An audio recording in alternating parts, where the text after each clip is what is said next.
Hello, I'm your host, John Cavendish, and welcome to the Amazon Strategist Show, the show that's all strategy with no hacks, no silver bullets, no magic pills, just real practical strategies for your Amazon business.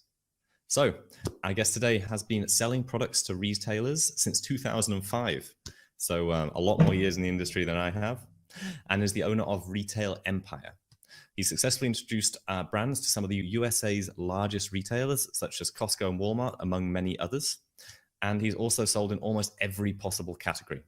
So from e-commerce brands to helping them go into big box retailers in the US. If there's something about retail that Talor does not know, then it probably isn't worth knowing. I let his name go there. So please welcome to the show, Talor Offer. Hi, thanks for having me today. How are you doing? I'm awesome. Thanks for coming on the show. And it's nice to know that we know some of the same people in the industry. And we were just talking about Prosper, which I will persuade you to come to one day. Fully next year. Yeah.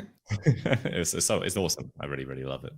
We've got a booth next year again after this year. So tell us a little bit about your journey. Were you living in the US at the time, or have you always been based in Israel? How did you end up helping people get into US retailers? Yeah, I wasn't living in the USA, although I was visiting a lot. My brother lives there for 2 decades by now. What I did is I went to Asia. My journey started 22 years ago, where I somehow joined to a company who was selling products to retailers, private label. So I found myself doing private label to Walmart and to Costco. And then down the road, we worked with more retailers. We also did some garment denim line for Beyonce in the States. That was a good experience. We did also BCBG and Max Azaria, some famous names. Then I created my own brand. I was in Asia for 12 years, mostly in China and Japan. So I created my own brand and I was started to sell it to different retailers. And one thing led to another. I found myself selling those products to 60 different retailers in the States, which is, in terms of Amazon, it's like having 60 Amazon stores. It's quite insane. It was very, very hectic, very hard to keep up with everything. But that's what we did until 2017, where I got to the point that I understood that if I'm not going to somehow deduct the workload or even stop everything, I'm going to end up in hospital or something, because it was like absolutely insane. So anyway, I started to move it, to close a little bit the step by step the business, because it was really too much for me. The volume was absolutely insane. And maintaining 60 retailers at the same time with one brand is absolutely something that you have to be ready for. And I was ready, but not enough, obviously. And then since 2017 up till now, what we do as a company, we are helping Amazon e-commerce brands in general to move from online to offline. So they keep on selling online, they do whatever they do, but we are opening the door to work with retailers. Right now, we work with almost 400 retailers across the US, which is quite a big amount of retailers. Some of them have, 60, 80 stores, some of them 800 like Macy's, or 4,000, more than 4,000 like TJ Maxx, or even 9,900 like CVS. That's the range. It's quite a big range, but that's the range. So if you look at the States overall, there are almost 30,000 retailers. Again, small, big, medium, we count them at the same basket. That's my quick bio. Yeah. No, I love it. That's an amazing journey. Yeah, really cool bio.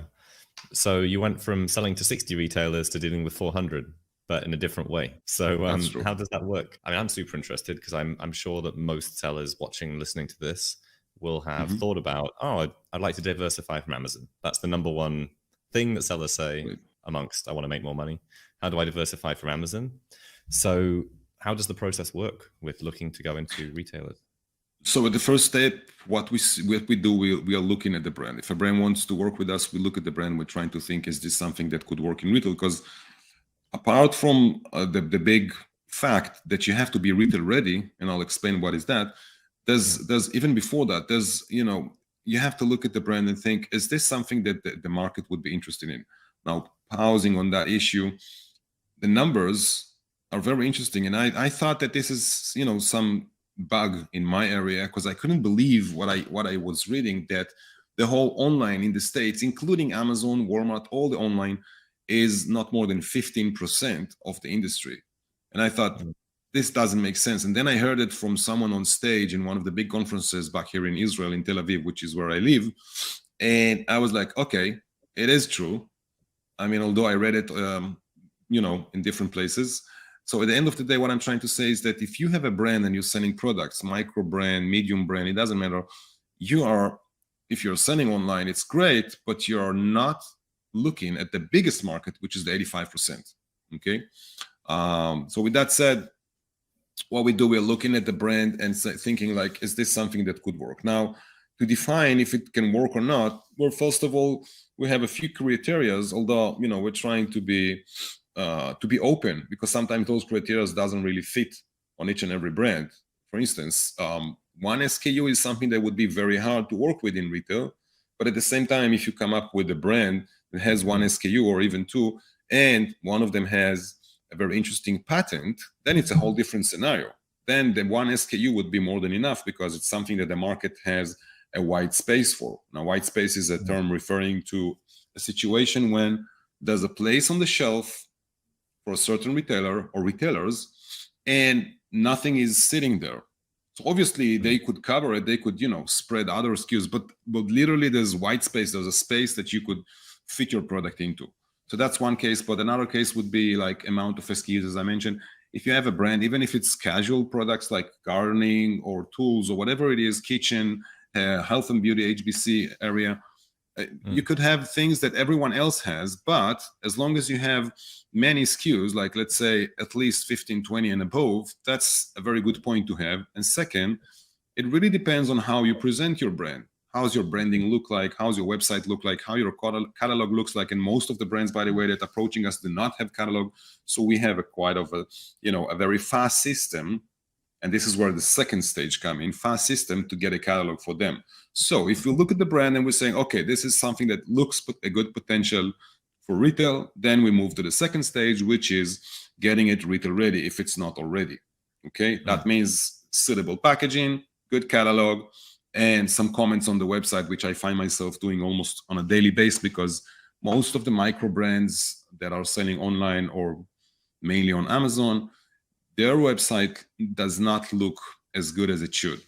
I know that people tend to leave it behind, so I'll do it at some point, whatever, but this is very important. Anyway, once that is done and it's taking a few days is where we start the money time. And the money time for us, it stopped me if I'm going too fast. No, I love it. So just to summarize so far, you review the brand, you see if it's retail ready, it's a good brand fit, if it's got a patent, so it's an actually unique differentiated product, or if they've got 20 SKUs and they can fill up a section of the shelf, and then it needs a catalog, which most people just don't have. Correct. And it's not a big deal to have a catalog. It's just a PDF showing the product. We work with a company from, I think they're Pakistani or something, but this company is a company that we sent so many customers to that now when people are asking them for retail catalog, they know exactly what the vendor is looking for, because they already did tons of them, and I was personally training them how to do it correctly, because I was getting like catalogs like, no, this cannot work. You have to change it here and there. And then by the time, it's been like 5 or 6 years we work with them. So by the time they already, understand exactly what we're looking for and how the buyers are seeing those catalogs and everything. So it's a good thing to have. It's an external service, has nothing to do with our business, but it's just good reference that we can give in terms of the catalog. Not a big deal. And then once everything is set, and that usually takes a few days, once people join our system, which I'll explain about later, then we start the sales part. Now, the sales part on our side, so what we do is like we are, first of all, approaching a few thousands of our buyers, which we work with on a daily basis. And then we're trying to do a match. Like, for instance, if someone comes with, let's say, whatever, electronic items, okay? And let's say I want to sell it to Costco. I want to open the door to Costco. But with Costco, I've been working on different categories, not necessarily with electronic appliance buyers. So I would have to go back to the buyers that I work with, asking them, hey, can you introduce me to electronic buyers? And they would introduce me to the team. And then I go from one guy to another, because they're not certain who is the right guy to talk with. And then eventually we find the right person. We start talking with them.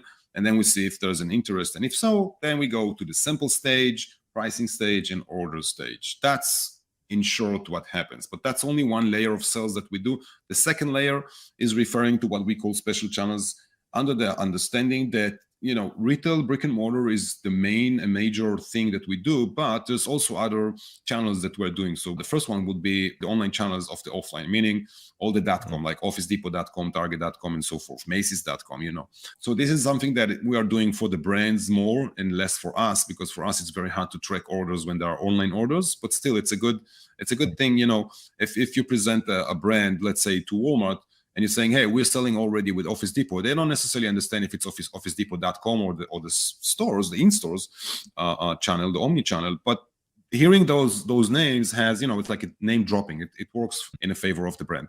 So anyway, this is just one of the special channels. We also work with TV segments like Good Morning America show in ABC channel that has the segment of Deals and Steals with Tori Johnson, if people knows her. She's quite a famous figure.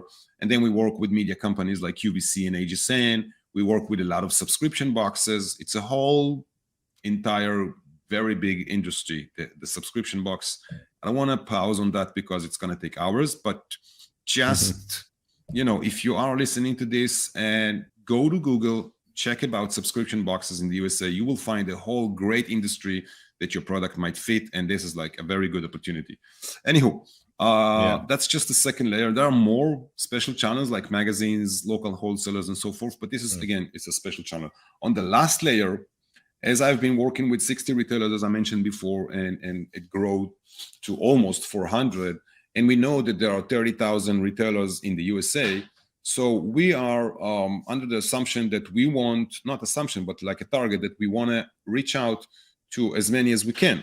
So for that, we are running tons of different softwares to find and explore into the market, meaning that we are finding thousands of different new buyers from retailers that we don't work with yet in the market every day. Then we're sending them emails presenting the brands that we're working with, matching between the categories and what we offer them. And then we don't use stuff like Moosend or MailChimp. We do everything one by one, not manually with softwares, but still it's going out through our few hundreds of inboxes, because when you run an operation like that, you have to maintain quite a lot of inboxes, because you cannot send more than 200 or 300 emails a day from an inbox, right? Although it's like a paid inbox, domain. Under domains. We have quite a few domains. I don't even know how many. And then we have a dedicated team. It's what they do. Because when you send 5, 10, 20, 30, even 50,000 emails a day, you're going to expect thousands of emails coming back, and then you have to sort them down, like what's going to the garbage, what is interesting, where is the sample request, where's the business, and where is the crap. Anyway, that's the core of our business. That's how we do the our service, which is called SalesTube, and the service is like a done-for-you service. I love it. So once they've got their package together, you've got their catalog, that's when you start reaching out. You approach your buyer network, then you look at your special channels, then the third level channels, like subscription boxes are super cool. I have a friend who does a lot of sourcing for those things. Like they ask him for products. They're like, oh yeah, we'll just have 20,000 of those, 50,000 of those, 100,000 of those, like crazy one-off volumes. And then softwares. So for anyone that hasn't really talked into retail before, can you talk a little bit about buyers and how they specialize? Because I think that'd be something that people don't usually talk about. It varies from retailer to retailer, but let me take, for instance, Walmart as an example. Although I don't really like Walmart as a retailer, but let's talk about them as an example. So if you're talking about, let's say, gardening items, okay, you suppose you have a brand, you're selling hoses or whatever gardening items you're selling, and then you reach out to Walmart. The title of the buyer is, let's say, gardening and outdoor or gardening and hoses, whatever it is. And then you start communicating and you find out that this is not the guy you need to talk with. And then he's moving you to someone else. Why? Because under every division, there's like sometimes 20, 30, 40, or even 100 buyers under the same category. Again, this is Walmart. It's a different example. If you take the same thing with a retailer like, let's say, Nordstrom, for instance, which has, I think, less than 400 stores. For them, you would have 4 or 5 buyers, which is quite easy. And they are more communicative, okay? So different from retailer to retailer. And then you have to keep in mind that buyer is not necessarily exactly what you're looking for. Sometimes you would look for other titles. Now, titles is one of the big secrets. I don't know if secrets, but big thing in the market. So you can search for category manager, which is a very, very common title. And you can look for GMM. So there are, let's say, 10 buyers, as we mentioned before. And on top of them, there's one GMM. And here's reporting to the VP, which reports to the CEO, and so forth. So GMM is a very good title to search for, because then you would be directed to the exact buyer or assistant buyer that you need. But then you have also other titles like SVP.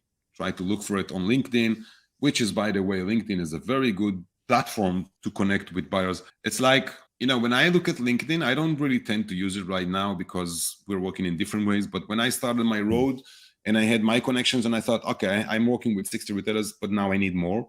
How am I going to do it? And I just started to play with LinkedIn, me and my VAs. And it was like, whoa, this is a gold here. Like, it's not like an email where you don't know where you're standing. It went to spam, maybe they didn't open. It's like you see what's happening, you know what's happening. It's a very communicative platform.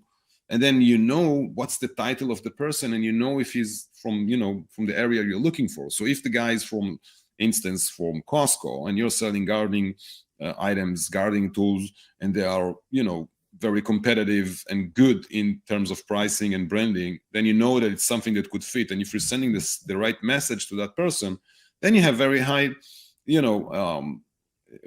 chances of getting to a conversation where you're going to end up with, moving forward to orders.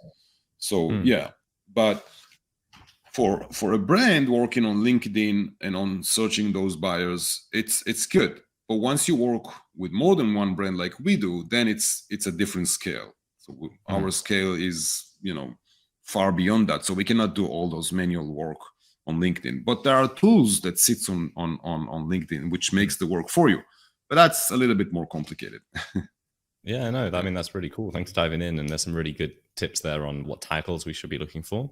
You said competitive in terms of pricing. So that's interesting to me. Like, what is competitive in terms of pricing? Because what you sell it at, what margin do they want, and what margin do you want when you're selling to retail? Very good question. That's exactly what people need to know. So pricing in general, when it comes to retail, if you're selling a product for, let's say, $100, that's the MSRP, retail price. Okay, that's the price, retail price, I would say, just for those who are not sure, the price that you're selling on Amazon or on your website, which, by the way, needs to be aligned. Amazon is also expecting that, but besides Amazon, retailers are expecting that. Because if you tell them to offer the price on their shelf for $100 and you at the same time selling it on Amazon or your website for $80, then you're creating, a conflict. So if it's a retail price of $100, the basic benchmark wholesale price, when I say wholesale price, meaning price for quantities, okay? I'm not talking about 20 pieces, I'm talking about quantities. Yeah. We'll talk about it as well. That would be 50% off of the MSRP, which is $50 in our example.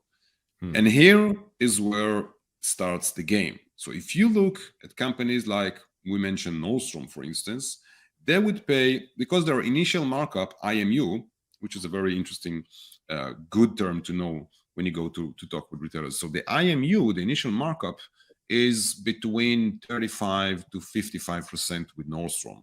Okay, it differs from retailer to retailer. So you know that, and you know that you want to sell for 50, but you know that if your product from some reason would fall on the area of 55% markup for Nordstrom, then you would probably need to go down to around $40, $45.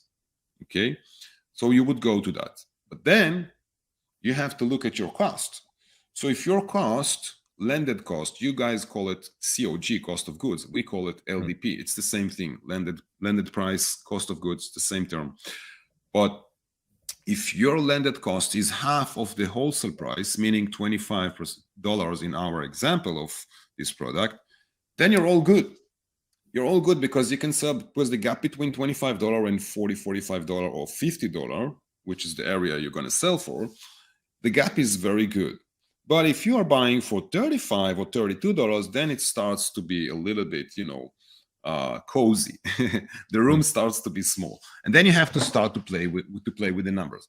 So, in some cases, we see vendors that are buying. In this particular example, they are buying for $10. So if you buy for $10, you could sell for $20, right? And if the MSRP is $100, then you give a lot of space to the retailer to work with, right? But then at the same time, you have to keep in mind you have competition. If you have, most cases you have. And then you will look at the competition. If the competitor is selling for 120, boom, you are on the highway. But if they are selling for 70 and you're trying to sell for 100, Doesn't make sense, right? You have to go down with your MSRP, but you can still do it if you buy for $10. But inside this whole form of pricing, there are exceptions. If you talk with a company like Macy's, they would buy for 50% off the MSRP. But if you talk with off-price retailers such as Rose Stores, Burlington, Home Goods, Marshalls, TJ Maxx, Ocean State Job Lot, Bills of Florida, all these companies are buying for off-price because that's how they operate, okay? Buying for off-price means that they would buy somewhere between 25 to 35% off the MSRP. So if your MSRP is $100, like we just mentioned before, and you want to sell TJ Maxx, they would probably buy for $25. Or if you have an agent involved, they would be willing to pay $30. They're very vendor-oriented, so they take in calculation everything. So if you want to sell for $25 and your cost is $25, there's no business here. You would not want to sell it even if you break even, because this is not business. This is bullcrap. Sorry for my French. What you would want to know, what you would want to see is a situation where you can buy it for 12, 15, even 18, and then sell it for $25. And then you have not a lot of profit. You don't double. You don't even do 70%. But then you start counting by the dollar. How many dollars per product am I doing? Even $1. Why? Because, and here we go to quantities, and forgive me for my very long answer. Well, there's a question actually. If we go into quantities, you mentioned the big retailers, and then there being a certain MSRP, and then these the off-price retailers. Because you don't want to be undercutting Amazon, especially the big retailers, because Amazon's bots will then catch you and suspend your, probably suppress your listing. Can you undercut their pricing at off-price retailers? Is that possible? Or are you still going to be basically selling at your MSRP at every one of these retailers? So with TJ Maxx, and it's a good example, they have an algorithm that prevents Amazon system or Walmart system to chase what the price your product sells on TJ. And for that, as long as you don't have any policy of minimum price, it's called MAP, minimum advertising policy. If you don't have MAP, they would be selling that $100 product for $70, but they would move more inventory, but then your other platforms would not know about it. So as long as you're good with that, they're good with that. At the same time, if you go and work with a company like Costco, most chances they would change an attribute or even 2 or 3 of them in your product with you to create a situation where the SKU is the same as the product is the same, unique SKU. But then it's unique. It's for them. Yeah. So Amazon or any other customer even or consumer would not be able to come up and say, hey, I bought it for $100. Why is it selling for $60 in Costco? It's a different SKU. It looks a little bit different, changing the packaging, changing some attributes, colors, and so forth. And then it's a complete different so-called item, although it's the same item. Same production line, same factories, same molding, same shape, everything is the same. So that's how they do it. Again, it really depends on how you want to go to market. You want to go to the off-price market, or you want to go to the high-end market, or somewhere in between. But yeah, it's definitely something that they can play with. And when they do so, it's always under communication with the vendor. It's not like they do whatever they want and leave you behind with your question marks. I get that. So yeah, when you're talking about that with its off-price market, normal market, premium market, like who's interested in Amazon sellers' products? I guess who's interested in what type of products? So why would they want to buy from an Amazon seller? Who's not?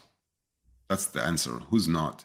Here's the thing. There's a term, I learned that term, I heard it first time from Noel Farrar, the guy with the bird. It was, how did he define it? The rise of the micro brands. And this is, in one sentence, defining exactly what's happening in the market. There's a rise of the micro brands. Like, in old times, you would see retailers buying from big importers or very big brands. That is not the situation in the last 4 or 5 years. They are very open to work with small vendors. There's even a program for Target, which is called Target Plus for the online channel. And the whole program is to create a situation where small brands with 5, 10, 15 SKUs would be able to launch their products with Target online marketplace, while the real aim of this launching is eventually to see what brands are selling good, and then they can take them to the stores. Okay, there's a huge request for that. Plus, in old times, buyers would fly to exhibitions like, in LA, in Vegas, in Jersey, and so forth. And they would spend tons of money, because sending a buyer to an exhibition with all the cost around it cost them between $10,000 to $15,000. Now imagine a group of 5 buyers, 10 buyers, 20 buyers. It's a lot of money. Now it works differently, because they know that those vendors are sophisticated enough to reach out to them. So they don't even, need to move from their workspace, from their computer. Everything happens, very fast and very easily. And that's why we're seeing that the exhibitions are going a little bit down and down. But anyway, so the answer is, yeah, definitely yes. And I think there's another thing for them where they understood at some point that leaning their whole basket of products with 3 or 4 or 5 big importers is very risky, because you're putting all the eggs in one basket. Plus, you don't know if there are more interesting and nice similar parallel SKUs that are out there in the market that you're missing, and you're missing trends. And this is something that they know that the micro brands has, because micro brands, as small organizations, they can move very fast. They can change SKUs very fast. They can add patterns. The whole thing happens very quick. You don't tend to see many big companies who are able to do it. So for instance, if you're talking about a company like Nike, they have, I don't know, millions of styles, because they are walking fast, and this is what makes them what they are. But most of those big organizations, they are not, creating or changing SKUs that fast. And for that, when it comes to trends and to the market awareness, it's much better for retailers to work with micro brands. Oh, I love that. As a micro brand, brand owners are quicker, more agile. They can just churn things out a lot more quickly and be on trend. So that's really, really cool. I like that a lot. Right. And then you were going to talk about volumes. So how do they judge how much an initial volume is, and then how does it kind of ramp up over orders? So they judge obviously by numbers. Everything is numbers in retail, the same way that it is everywhere. Like, you look at your margin, you have a plan, you know what you need to sell for, you know how the competition has. They have their own forms of defining that. But in general, I would say it like that. Most of the retailers, Tuesday morning and all on price, off price, they would probably, TJ Maxx as well, they would usually take a test order of between 400 to 600 pieces per SKU. Costco would take, usually they would take between 16 to 32 stores. They would take 1 or 2 pallets. So that depends how many products you have on a pallet. No, most of the products are between 120 to 200 units on a pallet. So talking about, let's say 200 products for 2 pallets is 400. And then multiply by 16, you're going to end up with quite a big order as a test order, but they would pull every drop of energy from your body before you get that order. Why? Because they want to make sure that it's gonna fly in the stores. And once it does, that's where they get back to you saying, okay, now you're going to have not 2, but 4 pallets every store, but that's going to be multiplied by 500 stores. Now think about the number. So it's insane. Yeah. And by the way, you cannot just get an order like that from Costco, because they're going to want to know what's the turnover of your company every year. And they would be able to give you up to value of 20% of that. So if your company is doing, let's say, $10 million a year, you're going to be able to get not more than $2 million of an order from Costco per year. That's their policy, because they're trying to minimize the risk. But that's only with Costco. Now, there are exceptions. The exceptions are the subscription boxes, which could take, as you mentioned before, 20, 40. I've even seen 160,000 units in one order for subscription box. The price is super low. They are killing you with the price, but the quantity is crazy. And that's because they have millions of subscribers, and they have to justify, and they have to put products in this subscription box that they're providing their consumer every month. But that's a different story. But going back to retailers, if you look at companies which are unique, like Nordstrom, they have a very precise method, which I'm not exposed to. I wish I would, but I'm not. They know how to take a product before they even order it. They know how much it's going to make per, they calculate per square foot and per the cost and the rent and electricity, blah, blah, blah. But they even know how to predict the sales for that product. So overall, what's going to happen is that I had a test order last year with Nordstrom, with one outdoor company, sorry, gardening company. No, it was kitchen appliance, not kitchen, home and kitchen section. Yeah, not appliances. Anyway, the first order was $105,000. It was across, I think, almost 10,000 pieces. And I was like, whoa, if that's the test, what's going to happen in the bulk order? But the bulk order never came because they sold the inventory, but they never wanted to take the risk again. I don't know why. Doesn't matter. Maybe it'll come back again this year for the summer. We'll see about it. But anyway, they are more, let's say, they are more of a so-called gambler, okay? Because they take the chances. They know how to predict. So, yeah. Oh, that's really, really cool. I like that. So if they're ordering from you, depends on your business size, how much they order or whatever their rules are. But what kind of contract terms and payment terms they're looking at? So if they're taking risk on this, are there some risk in the contract? They might want you to take back inventory they don't sell. And what kind of payment terms do they want to give you? Okay, so there's no consignment in retail. I've never seen any consignment, like you putting the goods, and if they don't sell it, you take them back. Doesn't exist. They don't work that way. And for that reason, most of them are doing test order in around 400, 500, 600 units per SKU.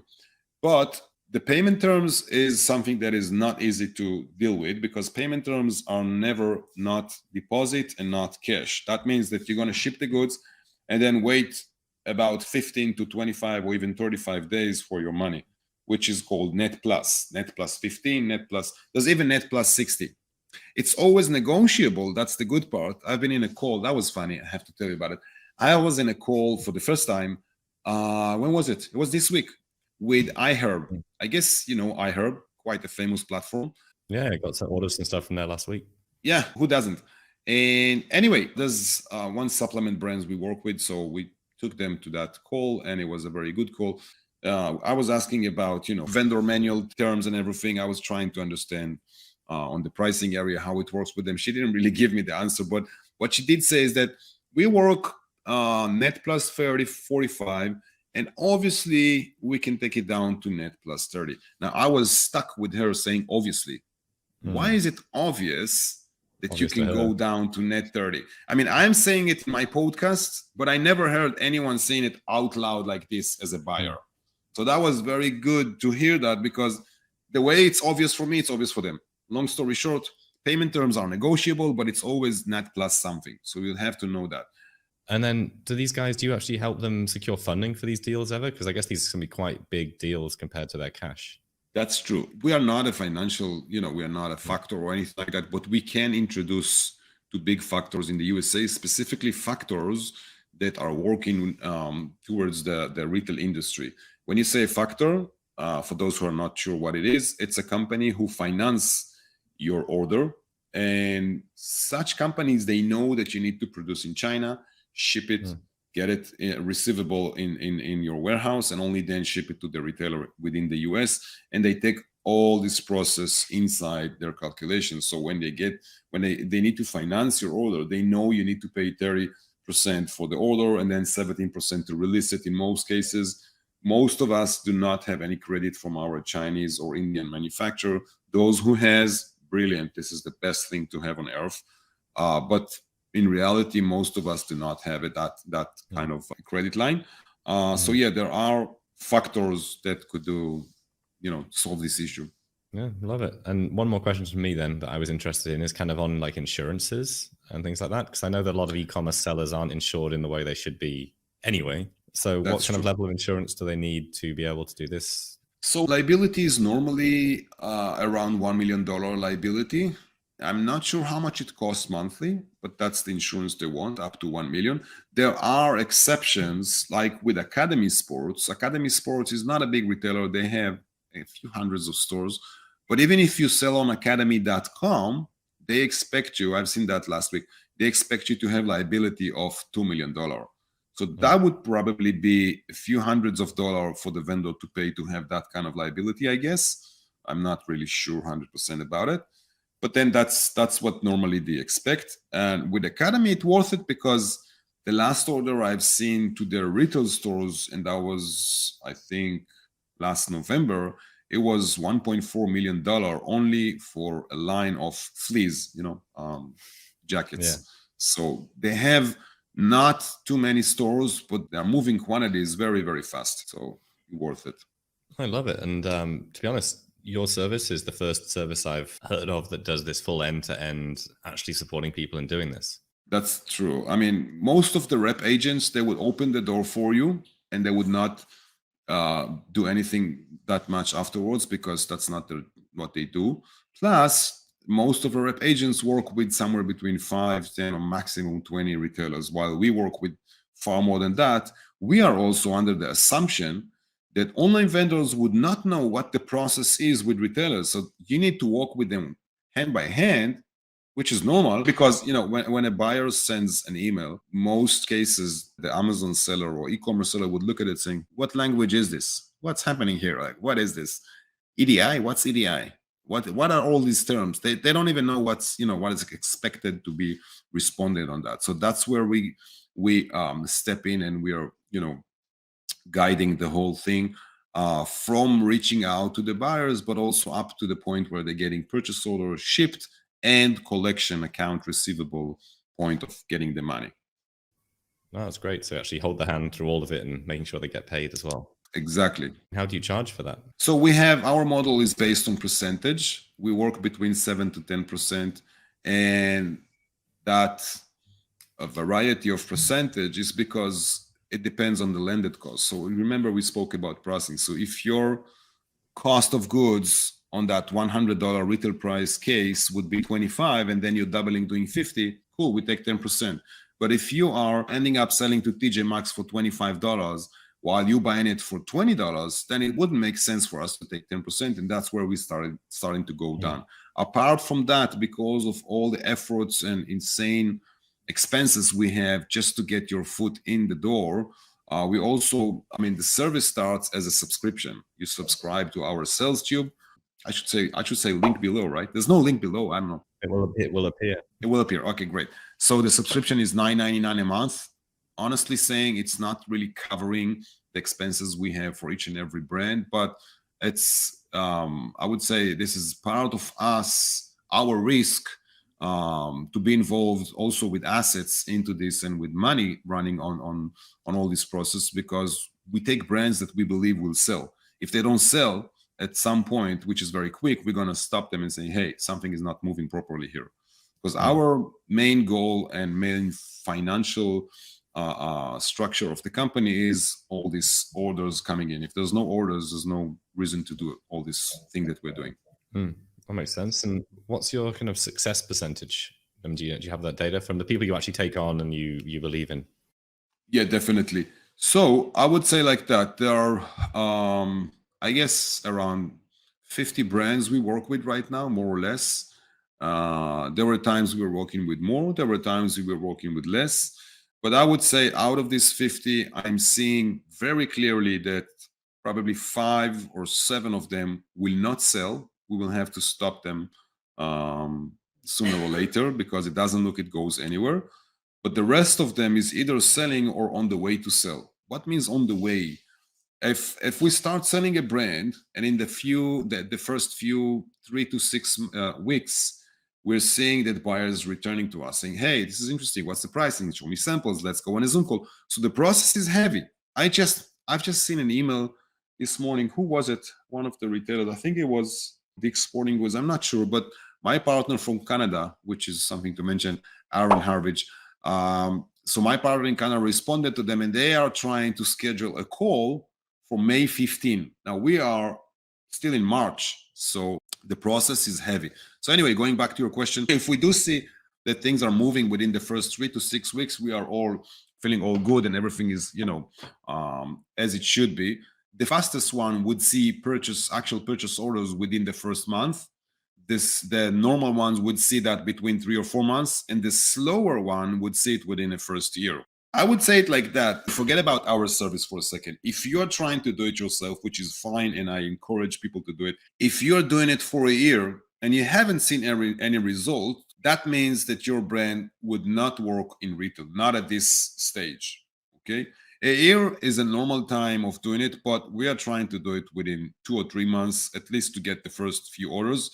Otherwise, again, it's a waste of time and assets. And I guess you guys are doing it at a much higher volume than if someone was doing it themselves. Yeah, we're doing it. Our volume is crazy. I mean, I know the volume. I know what to compare because I was doing it as a brand owner, and I was doing it. It took me quite a while to get to those 60 retailers. I started, with Macy's, and then Kate Spade came in, and then Urban Outfitter, Anthropology. When I had 5 or 6 of them on the plate, I thought that I'm on top of the world, because working with 5 retailers is, wow, it's insane. It's a lot of work, and it's very confident building in terms of the brand.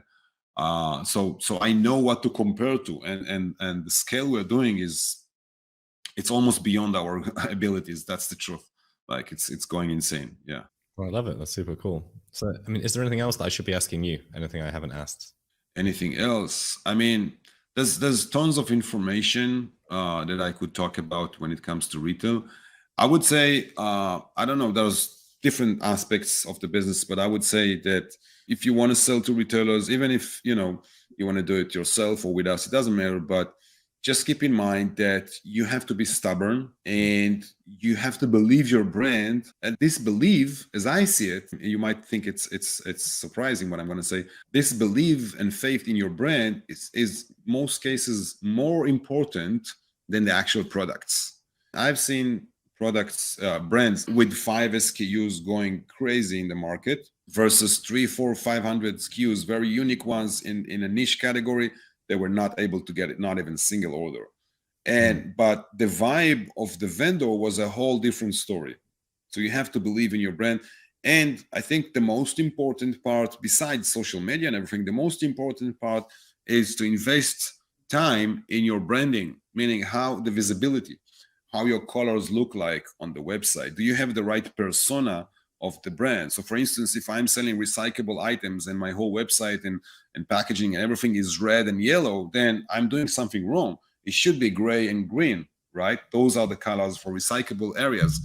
While if I'm selling something that should be relaxing and I'm trying to use green color, then shouldn't be that good. It should be light blue. It should be, calming down colors and so forth. So this is colors, branding, persona. Think about, you're not an Amazon seller, you are a brand owner. That's what I'm trying to say here. As a brand owner, you want to grow the brand, you want to create a story around it. That's the most important part, I think, because once you present it to others, friends, family, buyers, it doesn't matter, they like it because they see the story, they see that you have something created here, right?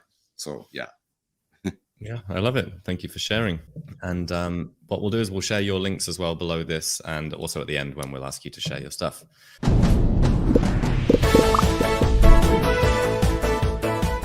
So we have got on to the next part of the show, which is the game. Ooh. In this game, we have a spin the wheel, and very, very kindly, Talal has put forward three prizes to add to the wheel. As always, we're going to add these to the wheel. If you want to enter, please enter with the link below this video, wherever it is, or on the screen right now, so that you can enter with a chance to win these prizes or many, many others, because we're going to keep you in there going forwards and introduce you to the person that provides them if you win.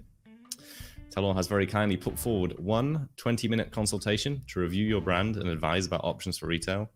I'd love that one.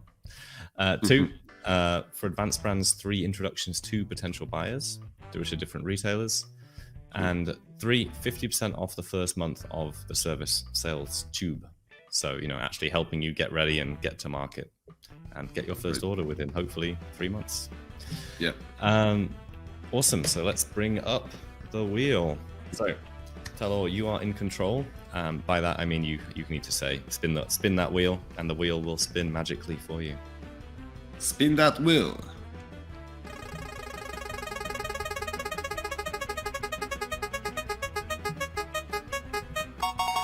Oh, very, very cool. Econ Balance, $500 worth of bookkeeping credit. So Nate from Econ Balance was on the show a few weeks ago. And if you want to get some free bookkeeping credit, make sure your books are up to date. I mean, that's super important, and they seem pretty good with e-commerce businesses. Cool. All right, next one. Should we do it again? Me? Yeah, you. Spin the wheel.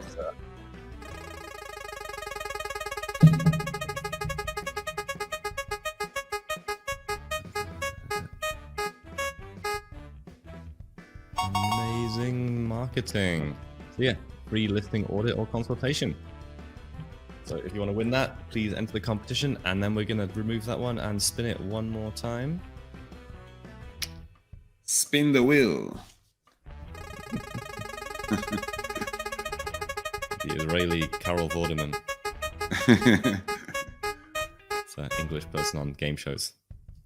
All right, amazing at home. Amy Weiss. With Amy Weiss. Yes, with Amy. So yeah, we will introduce you personally to Amy, and she will do a video review of your listing for you personally. Amazing. Amy is everywhere. Yeah, definitely. So thank you so much, Maestro. Please remove that wheel. Thank you, Talor. So we have one more part, which is the rapid fire questions. But before that, we have a question we ask every single guest on the show, which is, what is one strategic element you think most people are missing when selling on Amazon? Or maybe selling in general? Okay, I would say think omni-channel. Just think about and explore other channels. Amazon is great, is nice, is beautiful. Walmart as well, but there are tons of different channels you can sell your very same products at. Yeah, it's a great one. Thank you. So, rapid fire questions. There are 7 questions, quick answers, whatever comes to mind first. No pressure, except a lot of pressure. So, all right. The rapid fire questions. 1, what is your favorite Amazon niche or e-commerce niche? I would say gardening. If you could choose no pictures or no reviews, which would you pick? No reviews. Name a country that starts with the letter T. Tanzania. That's a good one. Which Amazon marketplace is the next big opportunity? Amazon stores, physical stores, they started already. I went to a Fresh recently. It was very cool. Except you couldn't get in without your credit card. Very annoying. And you can't get the bill until 30 minutes after you leave to check it's right. Very frustrating. Oh.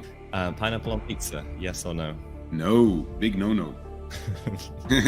Not in Tel Aviv. Name something appealing about working from home. That you can choose between home and office. Name something you'd hate to find swimming around in your bathtub. Kids' toys, my kids' stuff. It's getting lodged stuff. into you. It's annoying. I get that. Awesome. Well, Talor, thank you so much for being on the show. And if people want to reach out to you, connect with you, follow you around the internet, where's the best way to do that? Well, few of them. I have a group on Facebook, not historically active, but the most active thing I have is a WhatsApp group, a silent one where only me posting or my partner once a day only.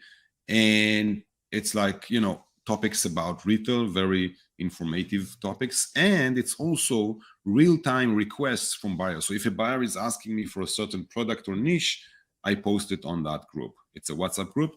Not all of us are using WhatsApp, but those who are, it's amazing. And again, the Facebook group and the WhatsApp group. No, I love it. Yeah, I mean, everyone outside the US is using WhatsApp.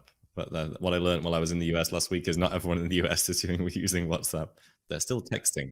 That's true. Even if they have, they don't have notification from WhatsApp. So it's like left behind. Yeah. Yeah. And that's so interesting. And that's something that we should go into at some other point, which is, why has the US still beyond text messages? I mean, I'm jealous in a way because, this WhatsApp is like, it's like part of your life, sometimes over, so yeah. Yeah. Many groups. Yeah. So, thank you. Thanks to everyone who's watched this episode, watched the recording, watched the video, listened to it on any platform. If you've liked it, please do subscribe and leave us a review somewhere, wherever you're watching, because reviews really, really help us to reach more people. So until then, I'm John Cavendish. Thank you for listening to the Amazon Strategist Show. Thank you for having me today. Pleasure being here.